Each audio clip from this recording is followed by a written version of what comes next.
For reasons I don't remember, I found myself in a Army Men rabbit hole, became interested in this universe, and looked to see if there was some type of lore related video around. There was not, so eventually I decided, hey, I do lore vids from time to time, and surely fantasy series with intentionally deep and complex laid out lore is no different than gathering information on a series of almost forgotten war games for children. Let's go. First thing I learned was that the Army Men basically have two distinct continuities or universes, or perhaps even four more, but for now, I just consider the Army Men and World games connected. Gritty Army Men universe, I'm just gonna call it the World War universe, and then you have the Saturday morning cartoon Sarge's Hero universe, which I'll cover in another video. They have the same theme of green good, tan bad, but a difference in tone, characters, and how the universe works in regards to the soldiers. I will go over the setting, faction, and characters. The setting is known as the Plastic World, a land built to scale for toy soldiers, but featuring realistic environments, forests, mountains, rivers, and cities. Despite the name, the world isn't made up of plastic. It looks natural with wood, stone, water, and even plant life. Animals are rare, but cows appear, so animals do exist. You know, it's actually kind of funny how much I was able to confirm just from the death animations, or rather you lose cutscenes. We see dishes, so we know that they eat. We also see a rat, so that confirms more animals. And we also see a bathroom, so you know. So as far as I can tell, these soldiers live and eat like real people. They are plastic, but they function pretty much just like me and you. The main factions in this universe are the Green Nation, Tan Nation, Blue Nation, and Gray Nation. Other less prominent armies appear in the game, but today we're just going to be focused on these four. The Green Nation. The motto is liberty, democracy, good government. Anthem, the land we love, the freedom we treasure. The Green Nation are the heroes of this universe. They are generally shown to be a militarized American-like democratic good guys, though the architecture sometimes comes across as more European. They fight to keep the Tan Army from taking control. Not everyone in the Green Nation is a soldier. Most seem to live in at least one city, but if they are still meant to be shaped like soldiers, I can't quite tell. Victory! Our boys came through in the end and returned home heroes to all onlooking admirers. So, if you had to do it all over again, would you? Hi, Only if I could bring those bazookas with me. Okay, while editing this, I decided to look up trailers to go in the background, and yeah, it turns out that the people of the Army Men universe are just regular people, not counting the soldiers. As we clearly see, we have Barbie doll type characters, random guys in the background. So yeah, the non-Army Men of this universe are just regular plastic people. The military weapons and vehicles are typically based on World War II. They have artillery, flamethrowers, they have air support, a navy, jeeps, bikes, and tanks. Everything you might expect in any typical World War game. And every force pretty much has the same equipment. The only difference really between the forces is basically some are at disadvantage in number. The green homeland is diverse, with mountains in the north, deserts in the west, and swamps and bayous in the south. And then we have the characters, particularly Sarge, though technically not the same Sarge from the other universe. Sarge, in his own words, I use every one of these weapons, drive every vehicle, call in air support, and kill my day's quota of 10 before you're through brewing your morning tea. Without me, there's no war, and there's sure as spit no victory. We don't know how old Sarge is, but he has been fighting for 50 years, though this does bring up the question of just how long have these guys been fighting? Sadly, there is no answer. neither do we know exactly how old Sarge is.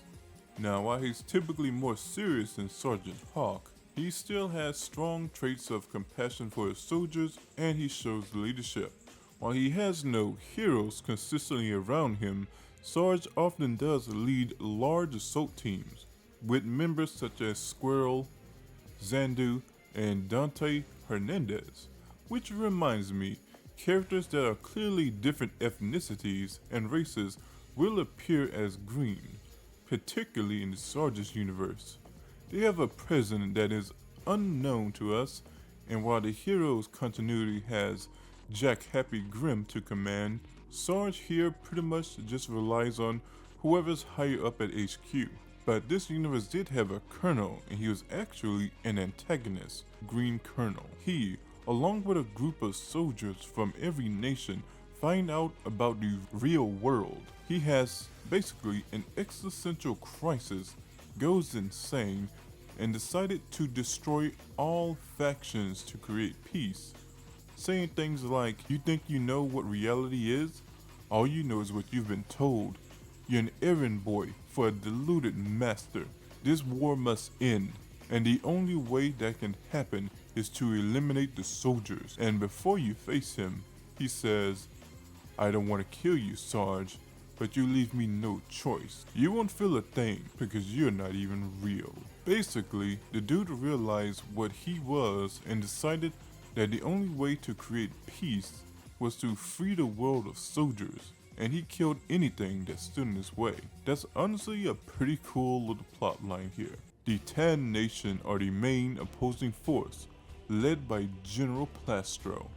This society is built around perpetual war and conquest. The origins of the Green-Tan conflict are lost to history, and the war has simply become a way of life.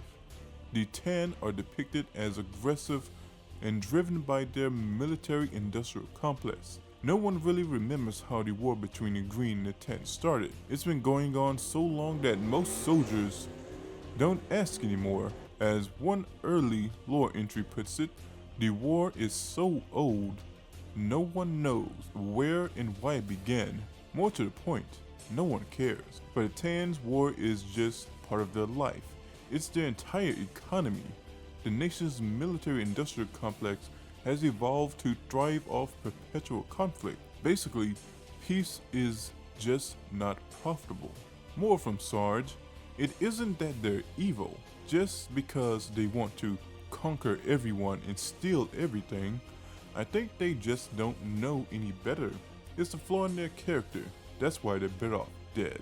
Now, from what I can gather, the Tan are basically aggressive mooks that were created to serve the real driving force behind the war machine. They're basically like the Orcs, and Plastro is Saruman. The Blue Nation, they seem to ally with the Green and Tan on multiple points, so it's likely they are made up of various sub-factions. In Sarge's eyes, they are cowards, more likely to ambush you than shoot you in open combat. The Tans put up with the Blues because they can use them as carriers, saboteurs, and spies. The Grey Nation, they don't show up often. When they do, they don't ask for help, and usually don't give it. But when it comes to grit, cunning, and battlefield survival, no one beats the Greys. Even Sarge once said, "You don't have to like the Greys, but you gotta respect them." Beyond this is information from a wiki apparently released. Once a proud nation of warriors, the Greys fell from power when they refused to ask for help as the Tan Republic began their invasion. Too proud, too stubborn, that pride became their downfall. Now much of their homeland lies in ruins, occupied swamplands, shattered cities, and abandoned weapons factories all over the southern reaches of the plastic world. The Greys were inspired by a blend of Civil War Confederates, World War II era Britain, and Vietnam guerrilla fighters. And that's exactly how they fight, hidden, quiet, and deadly. Anyways, from what we know, the Grey Nation were warriors that got overconfident and basically became reduced to hit-and-run tactics in their own homelands, or what once was their homeland. though it sounds like they do a fairly good job at it. And it does make me wonder if the reason the Greens win oftentimes is because the Tans use up a lot of resources just holding off the Greys.